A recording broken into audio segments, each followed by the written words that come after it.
काले तितर की अमूमन सर्दियों के टाइम में नोक बढ़ जाती है। किस वजह से? क्योंकि लोग ध्यान नहीं रखते और इसका सही ख्याल नहीं रखते।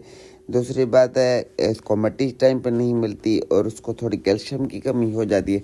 बहरहाल सबसे बड़ा कारण जो है उसको मिट्टी ना देना और उसका ध्यान नहीं रखना।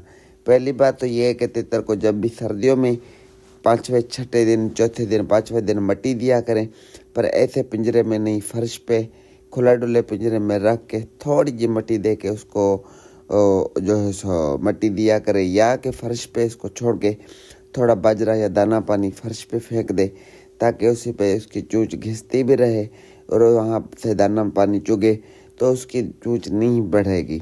अगर कि खुदा न ख्वास्ता आपके तितर की चूंच बढ़ गई है तो भी यही हल है।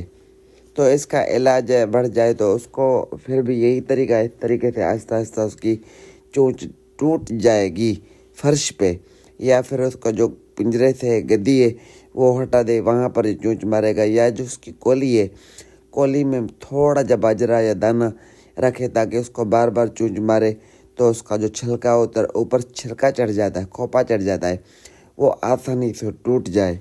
तीसरे नंबर पे, अगर उसकी चोंच ज़्यादा टूट गई है, आपने ध्यान किया या ना किया, आपने उसकी चोंच छोटी करने के लिए उसकी चोंच ज़्यादा टूट गई, उसको ज़ख्म हो गया, दाना पानी नहीं खा रहा, तो उसको कोली कोई बड़ी लगा के उसके अंदर कपड़ा डालें, कपड़े का थोड़ा तय डाल के उसके ऊपर दाना पानी रखें ताकि उसको चुगने में आसानी, खाने में आसानी हो, उसको ज़्यादा तकलीफ़ ना हो।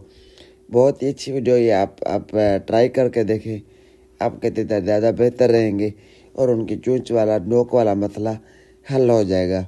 उम्मीद है वीडियो समझ आई होगी। वीडियो अच्छी लगे तो वीडियो को लाइक, शेयर और चैनल को सब्सक्राइब कर दें।